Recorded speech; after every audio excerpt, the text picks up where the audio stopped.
Hello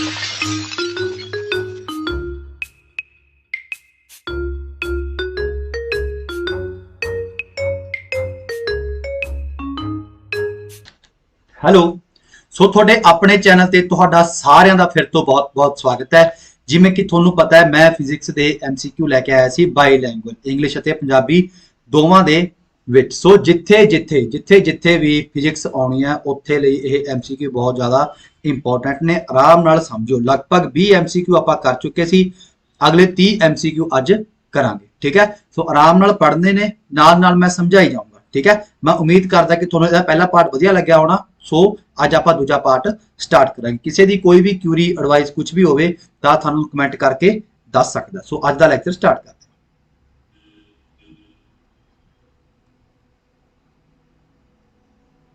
सो अज दा अपना पहला क्वेश्चन की है, what is being measured using the voltmeter के वोल्टमीटर नाल आपां की मापदे हां? Current in the circuit, voltage in the circuit या वोल्टेज अक्रॉस द सर्किट। आपां जी voltage across the resistor, sorry voltage across the resistor मापदे। तुहानू पता है कि आ की हुंदा अपने कोले रजिस्टर दी निशानी हुंदी है। ठीक है, ते इहदे एक पिन उरे ला के एक तार उरे ला के आपां की मापदे हां?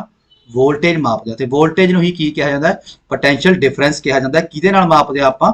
वोल्टमीटर दे नाल मापदे हां। तां आपां सर्किट दे विच वोल्टेज नहीं मापदे, आपां कल्ले जिहड़ा इक्विपमेंट हुंदा है, कोई रजिस्टर लग्या होया, कैपेसिटर लग्या होया, ओहदी की मापदे हां आपां? वोल्टेज मापदे हां। ठीक है, इहनूं ही आपां पोटेंशियल डिफरेंस भी कह दिंदे हां।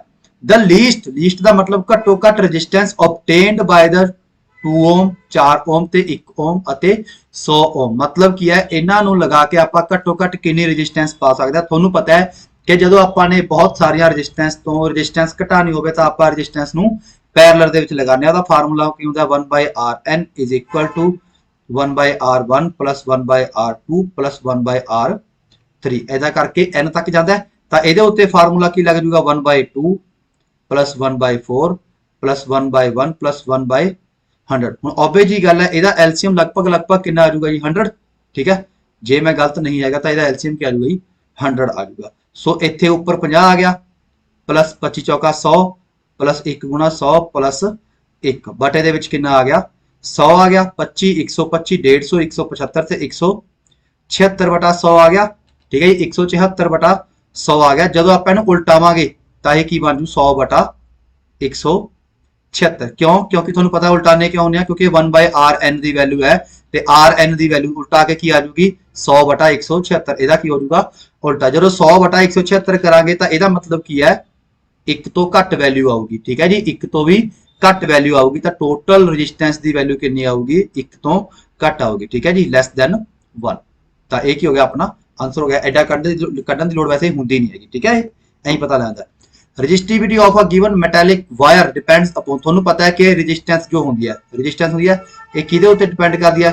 लेंथ ऑफ द वायर ते क्रॉस सैक्शन एरिया। ठीक है, लेंथ ऑफ द वायर ते क्रॉस सैक्शन एरिया दे उत्ते जदों आपां इहनूं हटाने आ तां इह की बन जांदी है? रो लेंथ अपॉन एरिया। ते इसे रो नूं आपां की कह दिंदे आ? रजिस्टिविटी। इसे रो नूं आपां की कहने आ जी? रजिस्टिविटी। तां रजिस्टिविटी किहदे उत्ते डिपेंड करदी है? लेंथ उत्ते डिपेंड नहीं करदी। ठीक है जी, थिकनेस उत्ते डिपेंड नहीं करदी, शेप उत्ते डिपेंड नहीं करदी। ਇਹ ਇੱਕ ਤਾਂ नेचर ऑफ द मटीरियल किस प्रकार ਦਾ ਉਹਦੇ ਉੱਤੇ डिपेंड करदी है। दूजा टैंपरेचर ਦੇ ਉੱਤੇ डिपेंड करदी है। ਕਿਹਦੇ ਉੱਤੇ डिपेंड करदी है?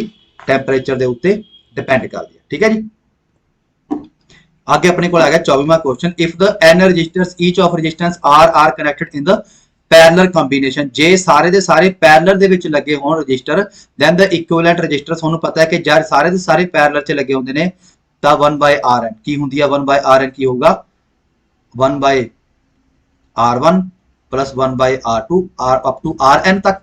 ਇਹਦਾ मतलब की है? Rn की हो जाऊगा जी इत्ते। ठीक है, तां जिहड़ी इक्विवेलेंट रजिस्टेंस होगी ਉਹ R बटा n दे होगी। ठीक है, R बटा जिन्नी भी रजिस्टेंस हैगी है ਉਹਦੇ बटा जिन्ने ਉਹਦੇ नंबर ने, किन्ने नंबर ऑफ रजिस्टर लगे हुए ने ਉਹਦੇ बराबर की होगी अपने कोले n होगी। मतलब अपने कोले इक्विवेलेंट का मतलब ਹੁੰਦਾ ਉਹ ਸਾਰਿਆਂ ਨੂੰ ਮਿਲਾ ਕੇ ਜਿੰਨੀ ਬਣਦੀ ਹੈ। ठीक है जी, in order to reduce electricity consumption, जे ਆਪਾਂ ਨੇ ਘਰਾਂ ਦੇ ਵਿੱਚ ਬਿਜਲੀ ਬਚਾਓ ਕਰਨੀ ਹੈ ਤਾਂ ਆਪਾਂ ਨੂੰ ਕੀ ਕਰਨਾ? ਕਿਹੋ ਜਿਹੇ ਜਿਹੜੇ ਇਕਵਿਪਮੈਂਟ ਨੇ ਉਹ ਖਰੀਦਣੇ ਪੈਣਗੇ। ਤਾਂ ਇਹ ਜਿਹੇ ਖਰੀਦਣੇ ਪੈਣਗੇ ਜਿਹੜੇ ਕਿ ਲੋ ਪਾਵਰ ਕੰਜ਼ਿਊਮ ਕਰਦੇ ਹੋਣ। ਲੋ ਪਾਵਰ ਦਾ ਮਤਲਬ ਹੁੰਦਾ ਪੀ ਕੀ ਹੁੰਦੀ ਹੈ? VI, जिन्होंने वोल्टेज की भी घट लोड पैंदी होवे अते करंट की भी घट लोड पैंदी होवे। मतलब कुल मिला के उन्होंने पावर कंजप्शन की होवे लो होवे। तुहानूं देखिया होगा अजकल CFL बहुत चलते हैं, क्यों? क्योंकि वो घट पावर कंज्यूम करते हैं रैदर दैन ਜਿਹੜੇ ਆਪਾਂ ਪਹਿਲਾਂ 200 ਵਾਟ ਦੇ ਬੱਲਬ ਲਗਾਉਂਦੇ ਸੀ। ਠੀਕ ਹੈ ਜੀ, 200 ਵਾਟ ਦੇ ਪਹਿਲਾਂ ਲਗਾਉਂਦੇ ਸੀ, ਅੱਜ ਕੱਲ ਆਪਾਂ CFL ਲਗਾਉਣ ਲੱਗ ਗਏ ਉਹਦੀ ਜਗ੍ਹਾ ਤੇ। ਕਿਉਂ? ਇਸੇ ਕਰਕੇ ਕਿਉਂਕਿ ਉਹ ਪਾਵਰ ਘੱਟ ਖਿੱਚਦੇ ਨੇ। What is the rate of flow of electric charge? Electric charge ਦੇ flow ਨੂੰ ਆਪਾਂ ਕੀ ਕਹਿੰਦੇ ਆ? ਕਰੰਟ। ਜੇ ਤੁਹਾਨੂੰ ਪਤਾ ਹੋਵੇ ਕਰੰਟ ਦੀ ਡੈਫੀਨੇਸ਼ਨ ਹੀ ਕੀ ਹੁੰਦੀ ਆ? flow of charge, ਤਾਂ Q over T is equal to current। ਠੀਕ ਹੈ ਜੀ, electric charge. So what is the rate of current ਕੀ ਹੁੰਦਾ? Q ਹੁੰਦੇ ਨੇ ਚਾਰਜ, ਚਾਰਜ ਦੀ ਇਕਾਈ ਕੀ ਹੁੰਦੀ ਹੈ? ਕੂਲੰਬ। ਠੀਕ ਹੈ, ਚਾਰਜ ਦੀ ਇਕਾਈ ਕੂਲੰਬ, T ਦੀ ਇਕਾਈ ਕੀ ਹੁੰਦੀ ਹੈ? ਸੈਕਿੰਡ।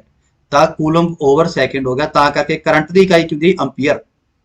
ਕਰੰਟ ਦੀ ਇਕਾਈ ਕੀ ਹੁੰਦੀ ਹੈ? ਅੰਪੀਅਰ ਹੁੰਦੀ ਹੈ। ਸੋ ਇਲੈਕਟ੍ਰਿਕ ਕਰੰਟ ਹੁੰਦਾ ਫਲੋ ਆਫ ਇਲੈਕਟ੍ਰਿਕ ਚਾਰਜ। ਜਿਹੜਾ ਚਾਰਜ ਹੈ ਉਹ ਜਿਹੜੀ ਦਰ ਨਾਲ ਜਾ ਰਿਹਾ ਉਹਨੂੰ ਆਪਾਂ ਕੀ ਕਹਿੰਦੇ ਆ? ਇਲੈਕਟ੍ਰਿਕ ਕਰੰਟ ਕਹਿ ਦਿੰਦੇ ਆ। ਵਿਚ of the following is the SI unit. SI unit ਕਿਹੜੀ ਹੈ? ਕਰੰਟ ਦੀ। ਅੰਪੀਅਰ ਹੈ ਜੀ। ਅੰਪੀਅਰ ਕੀ ਹੈ? ਕਰੰਟ ਦੀ ਹੈ। ਓਮ ਕੀ ਹੈ? ਰੈਜ਼ਿਸਟੈਂਸ ਦੀ ਹੈ। ਵੋਲਟ ਕੀ ਹੈ? ਵੋਲਟੇਜ ਦੀ ਹੈ। ਠੀਕ ਹੈ ਜੀ, ਤੁਹਾਨੂੰ ਕਮੈਂਟ ਕਰਕੇ ਦੱਸਣਾ ਫੈਰਾਡੇ ਕੀ ਹੈ। Which of the instrument is used for measuring the electric potential. Electric potential ਨੂੰ ਹੀ ਆਪਾਂ ਵੋਲਟੇਜ ਕਹਿੰਦੇ ਆ, ਤੇ ਉਹ ਮਾਪਣ ਲਈ ਆਪਣੇ ਕੋਲੇ ਕੀ ਹੁੰਦਾ? ਵੋਲਟ ਮੀਟਰ ਹੁੰਦਾ। ਐਮੋਮੀਟਰ ਕਾਹਦੇ ਲਈ ਹੁੰਦਾ? ਕਰੰਟ ਮਾਪਣ ਦੇ ਲਈ ਹੁੰਦਾ। ਗੈਲਵੈਨੋਮੀਟਰ ਵੀ ਕਰੰਟ ਮਾਪਣ ਲਈ ਹੁੰਦਾ, ਬਟ ਬਹੁਤ ਹੀ ਸਮਾਲ ਕੁਆਂਟੀਟੀ ਦਾ, ਜਿਹਦੇ ਮਤਲਬ ਬਹੁਤ ਜ਼ਿਆਦਾ ਛੋਟੀ ਗਿਣਤੀ ਹੋਵੇ, ਮਤਲਬ ਬਹੁਤ ਥੋੜਾ ਕਰੰਟ ਹੋਵੇ, ਉਹਨੂੰ ਮਾਪਣ ਲਈ ਆਪਾਂ ਕੀ ਕਰਦੇ ਆ? ਗੈਲਵੈਨੋਮੀਟਰ। ਨਾਲ ਹੀ ਨਾਲ ਇਹ ਡਾਇਰੈਕਸ਼ਨ ਵੀ ਦੱਸ ਦਿੰਦਾ। ਨਾਲ ਹੀ ਨਾਲ ਇਹ ਡਾਇਰੈਕਸ਼ਨ ਵੀ ਦੱਸ ਦਿੰਦਾ ਕਰੰਟ ਦੀ, ਕਰੰਟ ਕਿਹੜੀ ਦਿਸ਼ਾ ਦੇ ਵਿੱਚ ਜਾਊਗਾ। ਠੀਕ ਹੈ ਜੀ, ਅੱਗੇ ਦਾ ਹਿੰਡਰੈਂਸ। ਹਿੰਡਰੈਂਸ ਦਾ ਮਤਲਬ ਹੁੰਦਾ ਰੁਕਾਵਟ। The hindrance present by material of conductor to smooth passing of electric current is known as। ਜਦੋਂ ਕੋਈ ਵੀ ਕਰੰਟ ਜਾ ਰਿਹਾ ਹੋਵੇ ਤਾਂ ਉਹਦੇ ਵਿੱਚ ਜਿਹੜੀ ਹਿੰਡਰੈਂਸ ਪ੍ਰੈਜ਼ੈਂਸ ਹੁੰਦੀ ਹੈ, ਮਤਲਬ ਰੁਕਾਵਟ ਪੈਦਾ ਹੁੰਦੀ ਹੈ, ਉਹ ਕਿਹਦੇ ਕਰਕੇ ਹੁੰਦੀ ਹੈ? ਉਹ ਰੈਜ਼ਿਸਟੈਂਸ ਦੇ ਕਰਕੇ ਹੁੰਦੀ ਹੈ। ਠੀਕ ਹੈ, ਜਿਹੜੀ ਹਿੰਡਰੈਂਸ ਹੁੰਦੀ ਹੈ ਮਤਲਬ ਰੁਕਾਵਟ ਹੁੰਦੀ ਹੈ, ਨਿਰਵਿਘਨ ਲੰਘਣ ਲਈ ਸਮੱਗਰੀ ਦੁਆਰਾ ਰੁਕਾਵਟ ਨੂੰ ਕੀ ਕਿਹਾ ਜਾਂਦਾ? ਰੈਜ਼ਿਸਟੈਂਸ ਕਿਹਾ ਜਾਂਦਾ। ਕੰਡਕਟੈਂਸ ਕੀ ਹੁੰਦੀ ਹੈ? ਵੀ ਉਹਦੇ ਵਿੱਚ ਜਦੋਂ ਕੋਈ ਰੁਕਾਵਟ ਪੈਦਾ ਨਾ ਹੋਵੇ ਉਹਨੂੰ ਆਪਾਂ ਕੀ ਕਹਿੰਦੇ ਆ? ਕੰਡਕਟੈਂਸ ਕਹਿ ਦਿੰਦੇ ਹਾਂ। ਠੀਕ ਹੈ ਜੀ, ਪੇਪਰ ਚ ਆਉਂਦਾ ਕੰਡਕਟੈਂਸ ਦੀ ਯੂਨਿਟ ਕੀ ਹੁੰਦੀ ਹੈ? ਰੈਜ਼ਿਸਟੈਂਸ ਦੀ ਹੁੰਦੀ ਹੈ ਓਮ, ਕੰਡਕਟੈਂਸ ਦੀ ਹੁੰਦੀ ਹੈ ਮਹੋ, ਤੇ ਉਹਦਾ ਕੀ ਹੁੰਦਾ? ਸਾਈਨ ਮਹੋ ਦਾ। ਠੀਕ ਹੈ, ਇਹ ਮਹੋ ਦਾ ਸਾਈਨ ਹੁੰਦਾ ਜੀ, MHO, ਓਮ ਦਾ ਉਲਟਾ। ਇਹ ਫਿਊਜ਼ ਵਾਇਰ ਇਨਸਰਟਡ ਇਨ। ਜਿਹੜੀ ਫਿਊਜ਼ ਵਾਇਰ ਹੁੰਦੀ ਹੈ ਉਹ ਕਿਹਦੇ ਵਿੱਚ ਲਾਈ ਜਾਂਦੀ ਹੈ? Live wire. ਤੁਹਾਨੂੰ ਪਤਾ ਹੋਊਗਾ ਆਪਣੇ ਕੋਲ 3 ਵਾਇਰ ਹੁੰਦੀਆਂ ਨੇ। ਇੱਕ ਹੁੰਦੀ ਹੈ ਲਾਈਵ ਵਾਇਰ, ਲਾਈਵ ਨੂੰ ਆਪਾਂ ਲਾਈਨ ਕਹਿ ਦਿੰਦੇ ਆ ਜਾਂ ਫੇਸ ਕਹਿ ਦਿੰਦੇ ਆ। ਇਹ ਸਾਰੇ ਇੱਕ ਦੇ ਨਾਮ ਨੇ। ਫੇਸ ਮਤਲਬ ਜਿਹਦੇ ਵਿੱਚ ਕਰੰਟ ਆ ਰਿਹਾ ਹੋਵੇ। ਇੱਕ ਹੁੰਦੀ ਹੈ ਆਪਣੇ ਕੋਲੇ ਨਿਊਟਰਲ ਵਾਇਰ, ਸਰਕਟ ਪੂਰਾ ਕਰਨ ਲਈ ਹੁੰਦੀ ਆ। ਇੱਕ ਆਪਣੇ ਕੋਲੇ ਹੁੰਦੀ ਆ ਗਰਾਊਂਡ ਵਾਇਰ, ਇਹ ਜਿਹੜਾ ਐਕਸਟਰਾ ਲੀਕੇਜ ਕਰੰਟ ਹੁੰਦਾ ਉਹਨੂੰ ਗਰਾਊਂਡ ਦੇ ਵਿੱਚ ਲੈ ਕੇ ਜਾਂਦੀ। ਤਾਂ ਜੋ ਫਿਊਜ਼ ਦੀ ਵਾਇਰ ਆ ਉਹ ਕਿਹਦੇ ਨਾਲ ਲੱਗਦੀ ਆ? ਲਾਈਵ ਨਾਲ, ਲਾਈਨ ਨਾਲ ਜਾਂ ਫੇਸ ਨਾਲ ਲੱਗ ਜਾਂਦੀ ਹੈ। ਠੀਕ ਹੈ ਜੀ, ਦਾ ਪਰਪਸ ਆਫ ਦਾ ਰਿਓਸਟੇਟ। ਜਿਹੜਾ ਰਿਓਸਟੇਟ ਹੁੰਦਾ, ਤੁਹਾਨੂੰ ਕਦੇ ਜਦੋਂ ਆਪਾਂ ਰੈਗੂਲੇਟਰ ਕਹਿ ਦਿੰਦੇ ਆ, ਪੱਖੇ ਦਾ ਰੈਗੂਲੇਟਰ ਘੁਮਾਇਆ ਹੋਊਗਾ, ਉਹ ਕਾਦੇ ਲਈ ਹੁੰਦਾ? ਵੱਧ ਘੱਟ ਕਰਨ ਲਈ ਪੱਖੇ ਨੂੰ, ਮਤਲਬ ਕਿ ਰੈਜ਼ਿਸਟੈਂਸ ਘਟਾਉਣ ਵਧਾਉਣ ਦੇ ਲਈ। ਤਾਂ ਕਰਕੇ ਇਨਕਰੀਜ਼ ਔਰ decrease the magnitude of current. Current ਦੇ ਮੈਗਨੀਟਿਊਡ ਨੂੰ ਘਟਾਉਣ ਵਧਾਉਣ ਲਈ ਆਪਾਂ ਕੀ ਲਗਾ ਦਿੰਦੇ ਜੀ? ਰਿਓਸਟੇਟ ਲਗਾ ਦਿੰਦੇ ਆ। ਇਹ ਹੁੰਦਾ ਐਵੇਂ। ਠੀਕ ਹੈ, ਇਹਦੇ ਉੱਤੇ ਮੰਨ ਲਓ ਆ ਕੀ ਲਗਾਤਾ ਮੈਨੇ? ਆ ਤੀਰ ਲਗਾਤਾ। ਇਹਦਾ ਮਤਲਬ ਕਿ ਰੈਜ਼ਿਸਟੈਂਸ ਨੂੰ, ਵੇਰੀਏਬਲ ਰੈਜ਼ਿਸਟੈਂਸ ਨੂੰ ਕੰਟਰੋਲ ਕਰਦਾ ਹੈ ਰਿਓਸਟੇਟ, ਜਿਹਦੇ ਨਾਲ ਕੀ ਹੁੰਦਾ? ਕਰੰਟ ਵੱਧਦਾ ਜਾਂ ਘਟਦਾ। ਜੇ ਵਧੂਗਾ ਤਾਂ ਪੱਖਾ ਤੇਜ਼ ਹੋ ਜਾਂਦਾ, ਜੇ ਘਟੂਗਾ ਤਾਂ ਪੱਖਾ ਸਲੋ ਹੋ ਜਾਂਦਾ। Direction of the flow of current. ਜਿਹੜਾ ਕਰੰਟ ਹੈ ਉਹ ਕਿਸ ਦਿਸ਼ਾ ਦੇ ਵਿੱਚ ਹੁੰਦਾ? ਤਾਂ ਜੇ ਇਲੈਕਟ੍ਰੋਨ ਇੱਧਰ ਨੂੰ ਜਾ ਰਹੇ ਨੇ ਤਾਂ ਕਰੰਟ ਇੱਧਰ ਨੂੰ ਜਾਊਗਾ। ਇਲੈਕਟ੍ਰੋਨ ਦੀ ਆਪੋਜ਼ਿਟ ਦਿਸ਼ਾ ਦੇ ਵਿੱਚ ਹੁੰਦਾ। ਠੀਕ ਹੈ, ਤਾਂ opposite to the direction of flow of electron. Very good. In the direction of flow of electron ਨਹੀਂ ਜੀ, ਤਾਂ ਫਰੋਮ ਪੋਜ਼ਿਟਿਵ ਟੂ ਨੈਗੇਟਿਵ। ਹਾਂਜੀ, ਪੋਜ਼ਿਟਿਵ ਟੂ ਨੈਗੇਟਿਵ ਹੁੰਦਾ ਤੇ ਇਲੈਕਟ੍ਰੋਨ ਦੀ ਫਲੋ ਦੇ ਉਲਟ ਹੁੰਦਾ। ਤਾਂ ਕਰਕੇ ਕੀ ਆ ਜਾਊਗਾ? ਬੋਥ A ਐਂਡ C ਦਾ ਆਨਸਰ ਆ ਜਾਊਗਾ। ਠੀਕ ਹੈ, ਫਲੋ ਆਫ ਇਲੈਕਟ੍ਰੋਨ ਮਤਲਬ ਕਰੰਟ ਦੀ ਦਿਸ਼ਾ ਕਿਹੜੀ ਹੁੰਦੀ ਹੈ। An instrument use to measure the electric current. Electric current ਮਾਪਣ ਦੇ ਲਈ ਜਿਹੜਾ ਇੰਸਟਰੂਮੈਂਟ ਯੂਜ਼ ਹੁੰਦਾ ਉਹ ਕੀ ਹੁੰਦਾ ਜੀ? ਐਮੋਮੀਟਰ ਹੁੰਦਾ। ਤੇ ਜਿਹੜਾ ਵੋਲਟੇਜ ਮਾਪਣ ਲਈ ਹੁੰਦਾ ਉਹ ਕੀ ਹੁੰਦਾ? ਵੋਲਟਮੀਟਰ ਹੁੰਦਾ। ਟਰਾਂਸਫਾਰਮਰ ਦਾ ਕੰਮ ਤੁਹਾਨੂੰ ਪਤਾ ਕੀ ਹੁੰਦਾ? ਇਹਦੇ ਵਿੱਚ ਵਾਈਂਡਿੰਗਸ ਹੁੰਦੀਆਂ ਨੇ। ਇਹ ਵੋਲਟੇਜ ਨੂੰ ਅਪ ਜਾਂ ਡਾਊਨ ਕਰਨ ਲਈ ਹੁੰਦਾ। ਘੱਟ ਵੋਲਟੇਜ ਨੂੰ ਵਧਾਉਣ ਲਈ, ਵੱਧ ਵੋਲਟੇਜ ਨੂੰ ਘਟਾਉਣ ਦੇ ਲਈ। ਠੀਕ ਹੈ, ਸਟੈਪ ਅਪ ਤੇ ਸਟੈਪ ਡਾਊਨ ਟਰਾਂਸਫਾਰਮਰ ਦੀਆਂ ਕੀ ਹੁੰਦੀਆਂ ਨੇ? ਟਾਈਪਸ ਹੁੰਦੀਆਂ ਨੇ। ਠੀਕ ਹੈ ਜੀ, ਇਹ ਛੋਟੇ ਛੋਟੇ ਕੁਐਸਚਨ ਆ ਜਾਂਦੇ ਨੇ। ਸਟੈਪ ਅਪ ਮਤਲਬ ਉੱਪਰ ਕਰਨਾ, ਛੋਟੀ ਵੋਲਟੇਜ ਨੂੰ ਘੱਟ ਕਰਨਾ, ਤੇ ਸਟੈਪ ਡਾਊਨ ਮਤਲਬ ਵੱਡੀ ਵੋਲਟੇਜ ਨੂੰ ਛੋਟਾ ਜਿਹਾ ਲੈ ਕੇ ਆਉਣਾ। ਠੀਕ ਹੈ, ਸੋ ਜੇ ਮੈਂ ਕਹਾਂ ਐਮੋਮੀਟਰ, ਇਹਦਾ ਕੀ ਹੁੰਦਾ ਆਪਣੇ ਕੋਲੇ? ਇਹ ਕਦੇ ਵੀ ਜਦੋਂ ਕਦੇ ਲੱਗਦਾ ਸੀਰੀਜ਼ ਦੇ ਵਿੱਚ ਲੱਗਦਾ। ਸੀਰੀਜ਼ ਆਪਾਂ ਅੱਗੇ ਕਰ ਲਾਂਗੇ। ਤੇ ਵੋਲਟਮੀਟਰ ਕਿੱਥੇ ਲੱਗਦਾ? ਪੈਰਲਲ ਦੇ ਵਿੱਚ ਲੱਗਦਾ। ਐਮੋਮੀਟਰ ਸੀਰੀਜ਼ ਦੇ ਵਿੱਚ ਲੱਗਦਾ, ਵੋਲਟਮੀਟਰ ਪੈਰਲਲ ਦੇ ਵਿੱਚ ਲੱਗਦਾ। ਇਹਦੀ ਜੋ ਰੈਜ਼ਿਸਟੈਂਸ ਹੁੰਦੀ ਆ ਉਹ ਲਗਭਗ ਇਨਫਿਨਿਟੀ ਦੇ ਲੈਵਲ ਤੇ ਵੀ ਹੁੰਦੀ ਹੈ, ਤੇ ਇਹਦੀ ਜਿਹੜੀ ਰੈਜ਼ਿਸਟੈਂਸ ਹੁੰਦੀ ਆ ਉਹ ਜ਼ੀਰੋ ਹੁੰਦੀ ਹੈ। ਜ਼ੀਰੋ ਮਤਲਬ ਆਈਡੀਅਲ ਦੇ ਵਿੱਚ ਜ਼ੀਰੋ ਹੁੰਦੀ ਹੈ। 1 ਮਿਲੀ ਐਂਪੀਅਰ, ਦੇਖੋ ਜੇ ਛੋਟਾ m ਹੈ ਇਹਦਾ ਮਤਲਬ ਹੁੰਦਾ ਮਿਲੀ, ਇਹਦਾ ਮਤਲਬ ਐਂਪੀਅਰ। ਜੇ ਵੱਡਾ m ਹੋਵੇ ਉਹਦਾ ਮਤਲਬ ਹੁੰਦਾ ਮੈਗਾ। ਮੈਗਾ ਦਾ ਮਤਲਬ ਹੁੰਦਾ 10 ਦੀ ਪਾਵਰ 6, ਮਿਲੀ ਦਾ ਮਤਲਬ ਹੁੰਦਾ 10 ਦੀ ਪਾਵਰ 3। ਸੌਰੀ, ਮੈਗਾ ਦਾ ਮਤਲਬ ਹੁੰਦਾ 10 ਦੀ ਪਾਵਰ 6। ਹਾਂਜੀ, ਮੈਗਾ ਮਤਲਬ 10 ਦੀ ਪਾਵਰ 6, ਮਿਲੀ ਮਤਲਬ 10 ਦੀ ਪਾਵਰ -3। ਤਾਂ 10 ਦੀ ਪਾਵਰ -3 ਐਂਪੀਅਰ ਕੀ ਹੁੰਦਾ? 1 ਮਿਲੀ ਐਂਪੀਅਰ ਦੀ ਵੈਲਿਊ ਹੁੰਦੀ ਹੈ। ਜੇ 10 ਦੀ ਪਾਵਰ 3 ਕਹਿੰਦਾ ਮੈਂ, ਕਿਲੋ ਆ ਜੂਗੀ। ਠੀਕ ਹੈ, 10 ਦੀ ਪਾਵਰ ਕੀ ਹੁੰਦੀ ਹੈ? 3 ਕਿਲੋ। ਓਕੇ ਜੀ। If an electric charge of 300 coulomb flow for 10 minutes then what is the value of electric current. ਤੁਹਾਨੂੰ ਪਤਾ ਹੈ ਕਰੰਟ ਦਾ ਹੁਣੀ ਮੈंने ਕੀ ਦੱਸਿਆ ਸੀ Q ਓਵਰ T ਚਾਰਜ ਕਿੰਨਾ ਹੈ 300 ਡਿਵਾਈਡ ਬਾਈ ਕਰੰਟ ਕਿੰਨਾ ਹੈ 10 ਮਿੰਟ ਨੇ ਨਾ ਉਹਨੂੰ ਸਕਿੰਟ ਬਣਾਉਣੇ ਪੈਣਗੇ ਤਾਂ ਇਹ ਕੀ ਆ ਗਿਆ ਸਕਿੰਟ ਬਣਾ ਲਿਆ ਆਪਾਂ 60 ਨਾਲ ਗੁਣਾ ਕਰ ਦਾਂਗੇ 6 ਨਾਲ 6 ਕੱਟ ਗਿਆ 6 5 ਤੇ 5 ਨਾਲ 5 ਕੱਟ ਗਿਆ ਤਾਂ ਕਿੰਨਾ ਆ ਗਿਆ ਜੀ 0.5 ਸੌਰੀ ਇੱਥੇ ਕੁਝ ਗੜਬੜ ਹੋ ਗਈ ਮੈਂ ਦੁਬਾਰਾ ਕਰ ਦਿੰਦਾ। ਸੋ ਉੱਪਰ ਕੀ ਹੈ Q ਦੀ ਵੈਲਿਊ ਕੀ ਹੋਊਗੀ C ਦੀ ਵੈਲਿਊ ਸੌਰੀ ਕਰੰਟ ਕੀ ਹੁੰਦਾ ਉੱਪਰ ਕਰੰਟ ਹੈ 300 ਕੂਲਮ ਕਰੰਟ ਹੈ ਡਿਵਾਈਡਡ ਬਾਈ 10 ਮਿੰਟ 10 ਮਿੰਟ ਨੇ ਉਹਨੂੰ ਆਪਾਂ ਕੀ ਕਰਾਂਗੇ 60 ਨਾਲ ਗੁਣਾ ਕਰਾਂਗੇ ਮਿੰਟ ਤੋਂ ਸਕਿੰਟ ਬਣ ਗਏ 0 ਨਾਲ 0 ਕੱਟ ਗਈ 6 5 30 ਤਾਂ ਇੱਥੇ ਥੱਲੇ 0 ਆ ਤਾਂ 0.5 ਐਂਪੀਅਰ ਆਪਣੇ ਕੋਲੇ ਕੀ ਆ ਗਿਆ ਜੀ ਕਰੰਟ ਆ ਗਿਆ ਤਾਂ ਇਹ ਸਿੰਪਲ ਨਿਊਮੈਰੀਕਲ ਸੀ 0.5 ਐਂਪੀਅਰ ਆਪਣੇ ਕੋਲੇ ਕੀ ਆ ਗਿਆ ਕਰੰਟ ਆ ਗਿਆ। ਤਾਂ ammeter is always connected in the dash with the series ਠੀਕ ਹੈ ਜਿਹੜਾ ਐਮੀਟਰ ਹੁੰਦਾ ਸੀਰੀਜ਼ ਦੇ ਵਿੱਚ ਹੁੰਦਾ ਜਿਵੇਂ ਕਿ ਮੰਨ ਕੇ ਚਲੋ ਆ ਸਰਕਟ ਹੈ ਠੀਕ ਹੈ ਆ ਤੁਹਾਡੇ ਕੋਲ ਇੱਕ ਰਜਿਸਟਰ ਆ ਦੂਜਾ ਰਜਿਸਟਰ ਆ ਤੀਜਾ ਰਜਿਸਟਰ ਤਾਂ ਉਰੇ ਕੀ ਲੱਗੂਗਾ ਆਪਣੇ ਕੋਲੇ ਐਮੀਟਰ ਲੱਗੂਗਾ ਆ ਆਪਣੇ ਕੋਲੇ ਕੀ ਲੱਗੀ ਹੋਈ ਹੈ बैटरी लगी हुई है पॉजिटिव टर्मिनल ए नेगेटिव टर्मिनल तो उरे R1 है मान लो R2 है R3 है तो ਜਿਹੜਾ ਆਪਣੇ ਕੋਲੇ ਕਰੰਟ ਹੈ ਕਰੰਟ ਦਾ ਜਿਹੜਾ ਸੋਰਸ ਮਾਪਣ ਦਾ ਉਹ ਕਿੱਥੇ ਲੱਗੂਗਾ ਸੀਰੀਜ਼ ਦੇ ਵਿੱਚ ਇਸ ਚੀਜ਼ ਨੂੰ ਆਪਾਂ ਕੀ ਕਹਿੰਦੇ ਆ ਸੀਰੀਜ਼ ਕਨੈਕਸ਼ਨ ਠੀਕ ਹੈ। ਤਾਂ ਐਂਪੀਅਰ ਕਿੱਥੇ ਲੱਗੂਗਾ ਇੱਥੇ ਲੱਗੂਗਾ ਇਹ ਸੀਰੀਜ਼ ਦੇ ਵਿੱਚ ਲੱਗ ਗਿਆ ਐਮੀਟਰ ਸੀਰੀਜ਼ 'ਚ ਲੱਗਦਾ ਹੈ ਤੇ ਇਹੀ ਜੇ ਮੈਂ ਵੋਲਟਮੀਟਰ ਦੀ ਗੱਲ ਕਰਾਂ ਤਾਂ ਆ ਦੇਖੋ ਮੰਨ ਲਓ ਆਪਣੇ ਕੋਲੇ 1 2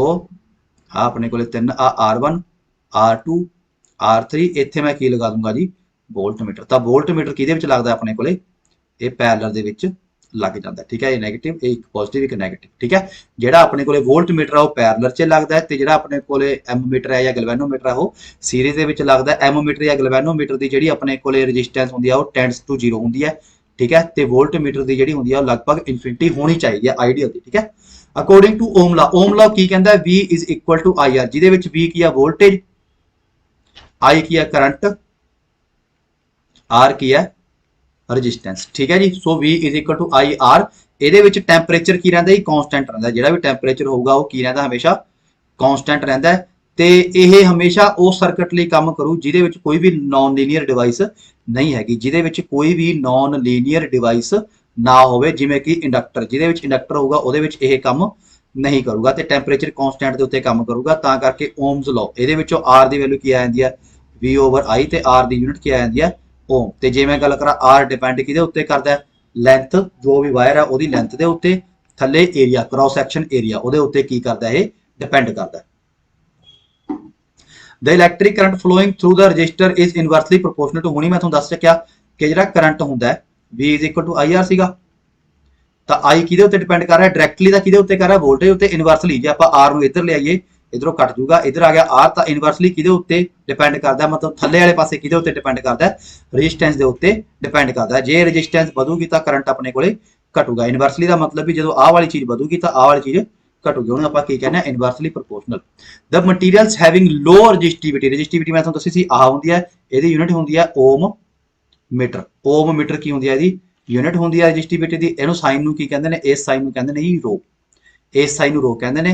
सो सब तो जी लो रजिस्टिविटी होंगी है क्योंकि जो लो रजिस्टिविटी होगी वो की होगा अपने को करंट सब तो ज़्यादा जाऊगा तो करंट सब तो ज़्यादा कंडक्टर भी जाता है सब तो लो रजिस्टिविटी ये होंगी है सब तो ज़्यादा रजिस्टिविटी इंसुलेटर होंगी है तो जीरो रजिस्टिविटी जमा जिवें बिल्कुल भी करंट रुके ना उन्होंने आप कहने सुपर कंडक्टर तो सैमी कंडक्टर की होंगे जिहदे जो रजिस्टिविटी आ इंसुलेटर तो कंडक्टर के मीडियम के होवे उन्होंने आप कहने सैमी कंडक्टर। इस टाइम दुनिया के सब तो वधिया सैमी कंडक्टर सिलिकॉन ते जर्मेनियम दे ठीक है अजकल जो भी अपने कोले काम कर होंदे ने इंडस्ट्री च चिप लैवल ते वो सिलिकॉन दे उत्ते ही होंदे ने।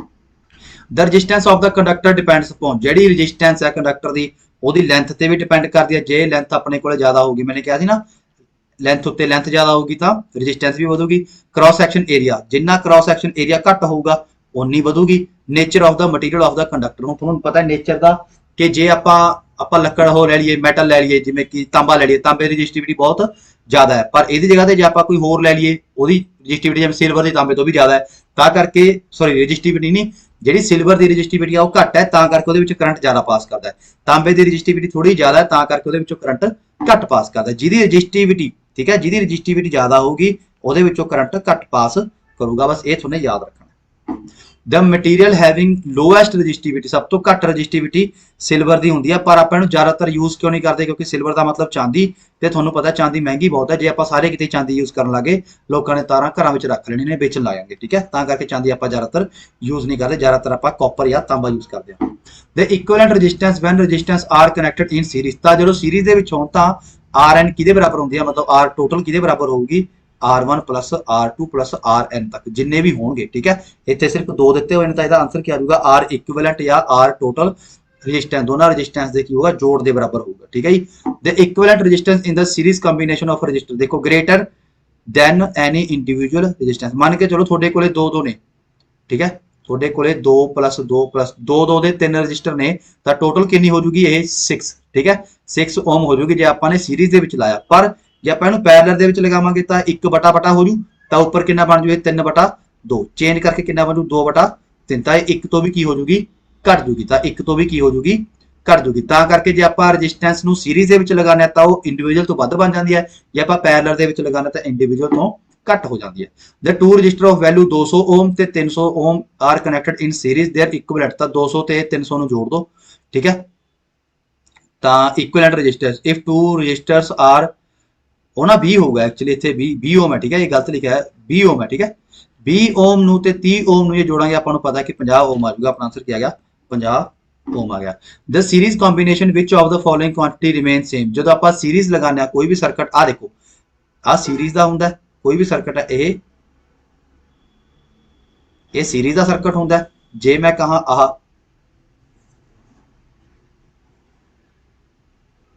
यह पैरेलल का सर्किट होंगे, ये R1 मतलब रजिस्टेंस लगी हुई है, ये भी रजिस्टर लगी हुई है R1 R2, ये सीरीज का ये पैरेलल का, जो सीरीज होंगे वो इलैक्ट्रिक करंट सेम होंगे, तो जो पैरेलल होंगे वो वोल्टेज की रही है हमेशा सेम रही है, इतने सेम वोल्टेज इतने सेम वोल्टेज, इतने करंट सेम, इतने भी करंट सेम, इतने भी करंट सेम होगा, ठीक है जी। The commercial unit of electric energy की कमर्शियल यूनिट की है किलोवाट आर, ठीक है, पेपर च आता एक हॉर्स पावर के किन्ने वाट होंगे ने 746 वाट होंगे ने, एक हॉर्स पावर च किन्ने वाट होंगे ने 746 वाट होंगे ने, ठीक है, वाट होंगे ने, ठीक है जी। A fuse wire are connected to dash in the electrical circuit to protect the, पहला मैं तुहानू दस्सिया सी जिहड़ी फ्यूज तुहानू पता है बाहर पहला के टाइम च बाहर फ्यूज लगदे सी, अजकल किट कैट विच लगदे ने, तां ओह किहदे विच लगदे ने, ओह सीरीज दे विच लगदे ने, ये क्यों लगदे ने, सीरीज का फायदा की होंदा, मान लो सीरीज दे विच कोई चीज लगाती जे खराब होंदी है तो अंदरला सारा कुछ ही उत्थे करंट जाना बंद हो जाऊगा, ਇਹਦਾ मतलब की है मान लो बाहरों करंट ज्यादा आया तो फ्यूज की हो जाऊगा उड़ जाऊगा, फ्यूज उड़न नाल की हो जाऊगा, फ्यूज 20 25 100 150 का होगा, ਉਹਦੇ ਨਾਲ अंदर जो हजारां दी चीजां पईयां ने वो बच जांदियां ने, ਤਾਂ ਕਰਕੇ ਆਪਣੇ ਕੋਲ ਜਿਹੜਾ फ्यूज ਹੁੰਦਾ ਹਮੇਸ਼ਾ सीरीज ਦੇ ਵਿੱਚ ਲੱਗਦਾ, ਤੇ ਘਰ ਦੇ ਵਿੱਚ ਬਾਕੀ ਚੀਜ਼ਾਂ ਸਾਰੀਆਂ पैरेलल च लगदियां ने, क्यों लगदियां ने पैरेलल च, क्योंकि जे इत्थे करंट गया ये चीज खराब होगी तो बाकी चीज़ां चलदियां रहन, ਤਾਂ करके घर के अंदर जो भी समान लगता वो पैरेलल कनैक्शन च लगता है, तेरा फ्यूज लगता वो सीरीज च लगता है, उस तो अलावा फेरी लाइट्स होंदियां ने, फेरी लाइट होंगे लड़ियां, वो भी किहदे विच लगदियां ने सीरीज च, तुहानूं देखिया होगा एक लाइट खराब हो जाए बाकी सारियां की होंदियां ने खराब हो जांदियां ने, तां करके वो सीरीज दे विच लगदा है। इन डोमैस्टिक वायरिंग जिहड़ी डोमैस्टिक मतलब घरां दी जिहड़ी वायरिंग हुंदी है वो की हुंदी है पैरेलल हुंदी है, घरां दी वायरिंग पैरेलल हुंदी है। Which of the following show heating effect of current, तां जिहड़ी फ्यूज वायर हुंदा है, इलैक्ट्रिक आयरन हुंदा है, इलैक्ट्रिक हीटर हुंदा है, सारे की हुंदे ने किहदा शो ने ये हीटिंग इफेक्ट ऑफ करंट, मतलब क्या heating effect of H is equal to I square R t, H की होंदा हीट कितनी पैदा होंदी है, जिन्ना ਉਹਦੇ ਵਿੱਚੋਂ करंट की स्केयर लंघूगी, जिन्नी ਉਹਦੇ ਵਿੱਚ ਰੈਜ਼ਿਸਟੈਂਸ ਜ਼ਿਆਦਾ ਹੋਊਗੀ, जिन्ना चिर ਉਹ लंघदी ਰਹੂਗੀ। ਤੁਹਾਨੂੰ पता है ਪ੍ਰੈਸ ਹੌਲੀ ਹੌਲੀ ਚੱਲ ਕੇ ਗਰਮ ਹੁੰਦੀ ਹੈ, ਹੀਟਰ ਹੌਲੀ ਹੌਲੀ ਚੱਲ ਕੇ ਗਰਮ ਹੁੰਦਾ, मतलब टाइम ਲੈਂਦਾ है। ਰੈਜ਼ਿਸਟੈਂਸ ਤੁਹਾਨੂੰ पता है कि R ਕਿਹਦੇ ਬਰਾबर ਹੁੰਦੀ ਹੈ ਲੈਂਥ ਦੇ, ਤੁਹਾਨੂੰ पता ਹੋਊਗਾ कि ਪ੍ਰੈਸ ਦੇ ਵਿੱਚ हेयर ड्रायर ਦੇ ਵਿੱਚ ਗੀਜ਼ਰ ਜਿਹੜਾ ਇਲੈਕਟ੍ਰਿਕ ਗੀਜ਼ਰ ਹੈ ਉਹਦੇ ਵਿੱਚ ਲੈਂਥ ਬਹੁਤ ਜ਼ਿਆਦਾ ਰੱਖੀ ਜਾਂਦੀ ਹੈ ਤੇ ਏਰੀਆ ਬਹੁਤ घट रखा जाता है, ताकि उसकी रजिस्टेंस बढ़े, जे रजिस्टेंस बढ़ूगी तो ही अपने को हीट ज़्यादा प्रोड्यूस होगी। करंट थोड़ा पता है कि जी भी चीज़ा ने हेयर ड्रायर हो गया या प्रेस होगी ये नॉर्मल तो नहीं चलदियां, ये ज़्यादा पावर कंजप्शन लैंदियां ने, क्यों, क्योंकि जो करंट बढ़ूगा तो ही अपने को हीट बढ़ूगी। इलैक्ट्रिक पावर की होंगे P is equal to VI, जिहदे V की अपने को वोल्टेज, I की अपने को करंट ते पावर की यूनिट की होंगी है वाट, पावर की यूनिट की होंगी है जी वाट होंगी है, ठीक है। सो मैं उम्मीद करता कि तुहानूं इत्थे तक का लैक्चर पसंद आया होगा, 50 MCQ आपां कर चुके, सो अगे आपां होर भी लैके आवांगे, इस चैनल नाल बने रहो, इत्थे सारा कंटेंट तुहानूं बिल्कुल फ्री ऑफ कॉस्ट मिलूगा। तो सोमवार नूं मंडे नूं मैं एक नवीं सीरीज शुरू करने वाला, मैं उम्मीद करता कि वो भी तुहानूं पसंद आई होगी, दबना नहीं हैगा, बस खिंच के रखो। Thank you very much.